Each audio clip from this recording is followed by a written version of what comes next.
many of you must have experienced surprise tests. तो और ऐसा आम तौर पे टीचर तब करता है जब वो प्रिपेयर होके नहीं आता है. जब आप क्लास के लिए प्रिपेयर होके नहीं हो तो आज क्लास में आके कहते हैं आज टेस्ट होगा. अब बच्चा संकट में. एक बार किसी ने अपने अनुभव में कहा कि एक बार ऐसे ही एक टीचर आए और उन्होंने अचानक से कहा कि भाई आज टेस्ट होगा, सरप्राइज टेस्ट. टेस्ट होता है तो भगदड़ मच गई पूरी क्लास में. हर बच्चा अच्छे बच्चे के बगल में बैठने के चक्कर में पड़ गया. और 2-4-5 मिनट बाद जब क्लास सेटल हुई तो जिस महोदय की घटना मैं बता रहा हूँ, वो कौन थे सरदार जी, पंजाब वाले जो इंजीनियर थे, मैं नाम बोल रहा हूँ अभी, जिनका वो 5-5 मिनट का दूरदर्शन पे, जसपाल भट्टी. तो जसपाल भट्टी ने कहा कि जब क्लास सेटल हुई तो मैंने देखा मेरे बगल में निहायत कमज़ोर बच्चा बैठा हुआ है. तो कहे मैंने सोचा ठीक है, फिर ये जिसको ट्रू लिखेगा उसको हम फॉल्स लिख देंगे, क्योंकि उसका फेल होना तय है, उसको नहीं आता है. कहे फाइनली वो 10 में से 4 नंबर पाए, मैं 6 नंबर पा गया. तो ऐसा ही एक टेस्ट आज चंद्रा साहब ने मेरा लिया. इन्होंने we were busy with the preparations of the evening. तो ये अचानक से इन्होंने हमसे कहा कि ऐसा है, वो एक कैंपस पोइट्री है, उसमें आपको चलना है. तो हमने कहा ये मेरी विधा नहीं है. तो कहे नहीं आप सिर्फ चलिए. तो हमने कहा आप चलें. और ऐसे ऐसे विद्वान लोग, मुझे बताया गया कि 6 of our faculty members also read their poetries, recited their poetries. तो इतने विद्वान लोगों के बीच में मेरा विषय भी थोड़ा नीरस है और उसमें लेकिन कुछ मैं भी अपना उसी उधड़ बुन में कुछ खोजा और एक कविता मैं भी आपको सुनाऊंगा.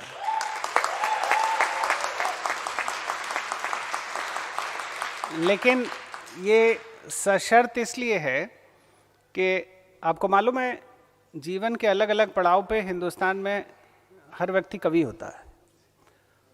और हम सब जब उस पड़ाव से गुजरते हैं तो उस तरह के भावों की कविता लिखते हैं. तो आपको पूरा सुनना पड़ेगा, ये शर्त है. और मुझे मालूम है ये कठिन शर्त है. एक बार एक ट्रैफिक पुलिस वाले ने देखा कि एक सज्जन ट्रैफिक रूल को वॉयलेट करते हुए आगे भगे जा रहे हैं. तो उसने दौड़ा के उसको पकड़ा. आगे वाला तो निकल गया, पीछे वाला पकड़ गया. तो कहे कि क्यों भाग रहे थे? हमने रेड लाइट थी और मैंने रोका, फिर भी तुम नहीं रुके. तो उसने कहा अपनी कविता सुना गया, मेरी सुनने एक नंबर है तो भाग रहा है, तो मैं इसलिए उसको पकड़ने गया था. तो आप लोग इस शर्त के साथ कि आप पूरी सुनेंगे, मैं भी कुछ सुनाऊंगा. लेकिन उसके पहले मैं एक चीज़ बताऊं, और ये प्रसंग मैंने कई जगह शेयर किया, कई बार शेयर किया, और वो मुझे इतना पसंद आता है कि मैं उसको और कई बार और कई जगह शेयर करूंगा. हमारे यहाँ डिपार्टमेंट ऑफ इंग्लिश में एक प्रोफेसर रानू उनियाल मैडम है. एक बार वो मेरे पास आई और एक पतली छोटी सी किताब उन्होंने मुझे गिफ्ट की. तो आमतौर पे ऐसे बहुत लोग अपने राइटिंग्स प्रेजेंट करते हैं, तो कर्टसी में सामने वाले को अच्छा लगे आप वो किताब खोलते हैं, थोड़ा पलटते हैं, सो दैट कि आप सीरियस हैं उसके बारे में. तो मैं भी ईमानदारी से बता रहा हूँ, मैं कर तो इसे ले रहा था. इस बीच में एक पन्ना मिला जिसमें 3 लाइन की एक कविता थी. तो मैं सोचा ये 3 लाइन पढ़ के तारीफ वारीफ थोड़ा कर देंगे, तब तक चाय आ जाएगी, चाय पियेंगी, चली जाएंगे. लेकिन वो 3 लाइन मैं पढ़ा तो फिर मैं उसको फिर पढ़ा और फिर मैं उसको फिर पढ़ा. और विशेष बात ये थी कि वो 3 लाइनें आप अपने मन में 10 भाव अगर हैं तो वो 10 भाव 10 इंटरप्रिटेशन उन 3 लाइनों का देते हैं. फिर मैंने पन्ना पलटा तो अगली कविता 4 लाइन की थी, और वो लाइनें भी बड़ी बड़ी नहीं, किसी में 3 शब्द हैं, किसी में 4 शब्द हैं. तो उसमें फिर वही बात आ रही. तो मैंने कहा मैडम आप अंग्रेजी की छायावादी कवि लग रही हैं.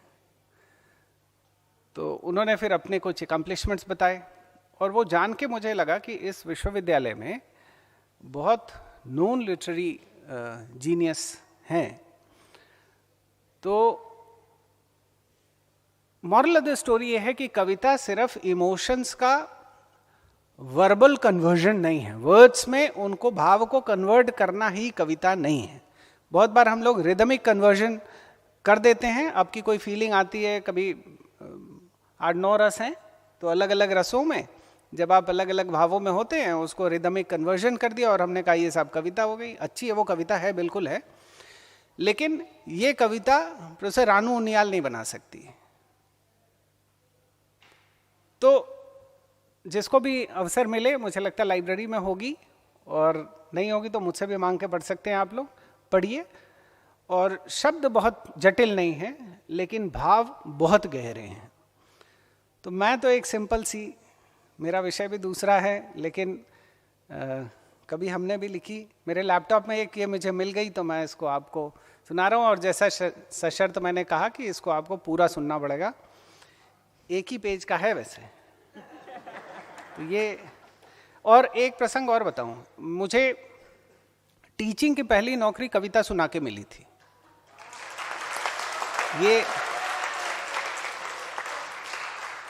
मैं तो इंडस्ट्री में नौकरी करता था, और जब टीचिंग का पहला इंटरव्यू देने आया तो आप समझते हैं इंडस्ट्री की नौकरी सुबह 7 बजे से लेके रात के 10-11 बजे तक। अभी भी हालांकि हम लोग वही काम कर रहे हैं, सुबह 7 बजे से रात के 10-11 बजे तक। तो when I had to appear in the interview, I could not prepare anything academically.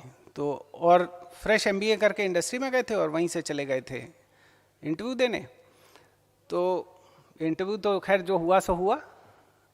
फिर उन्होंने एक मुझे कहा कि आपकी हॉबीज़ क्या हैं, तो मैंने कहा reading and writing short Hindi poetries. तो उन्होंने कहा कुछ सुनाइए। तो दिनकर जी का मैं बड़ा फ़ैन हूँ, और अभी मैंने बल्कि ऑर्डर की है संस्कृति के 4 अध्याय, जिसको अवसर मिले तो वो पढ़ेगा उसको। तो उनकी वो पंक्तियां पहले मैं सुधार देता हूँ, उसके बाद जो पूरा इंटरव्यू बोर्ड था उसमें 2 लोग तो खड़े हो गए और बाकी लोग वाह वाह करने लगे। मैं समझ गया मेरी नौकरी मिल गई। और वो भाव, that is also conversion of an emotion, expression of an emotion in some wonderful words, जो उम्र के एक पड़ाव पर हम सबको प्रभावित करते हैं। श्वानों को मिलता दूध वस्त्र भूखे बच्चे अकुलाते हैं, माँ की हड्डी से चिपक ठिठुर जाड़े की रात बिताते हैं, युवती के लज्जा वसन बेच जब ब्याज चुकाए जाते हैं, मालिक तब तेल फुलेलों पर पानी सा द्रव्य बहाते हैं।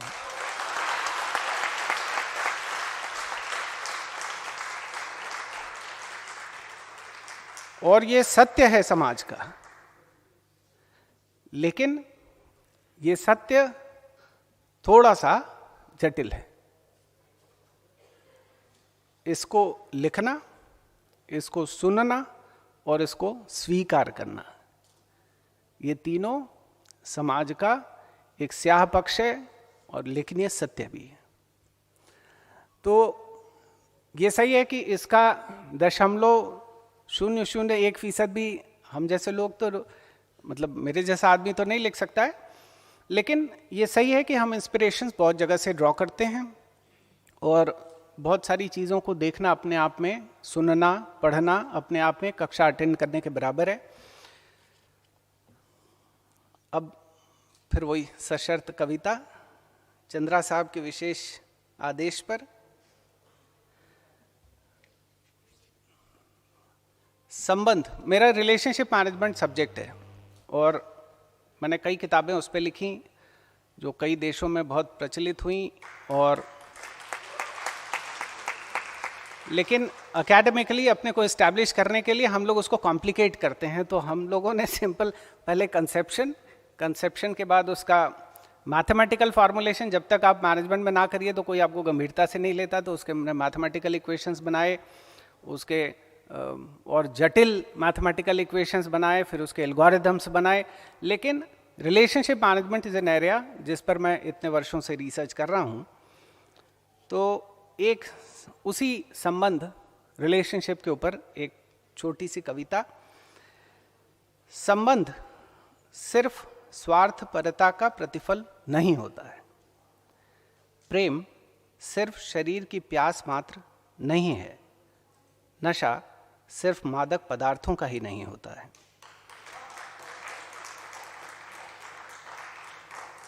समय से बलवान भी कुछ होता है क्या?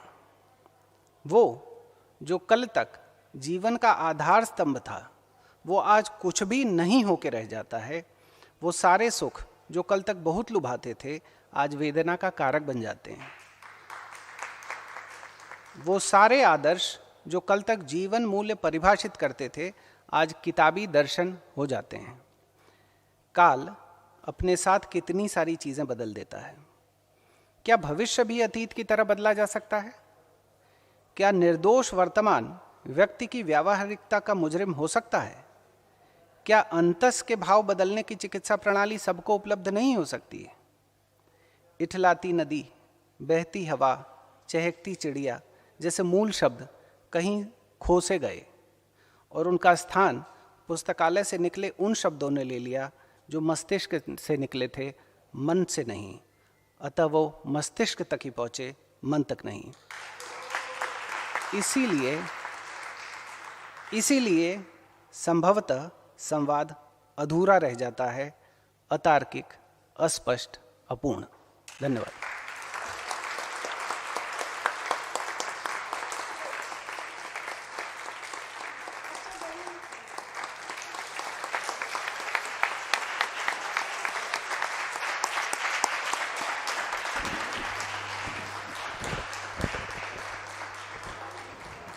विश्वविद्यालय के 100वें वर्ष में एक मार्मिक हृदय कुलपति पाना हम लोगों का बहुत सौभाग्य है। और आज ये एक बहुत सुंदर मार्मिक रचना सुनकर शायद हम लोगों के मन में भी अब एक बार दोबारा आपको देखने की चाह पैदा हुई है कि देखें कि ये मैनेजमेंट का युवा कुलपति और कितनी तरह से हम लोगों को लुभाता है। तो आपका बहुत बहुत धन्यवाद सर।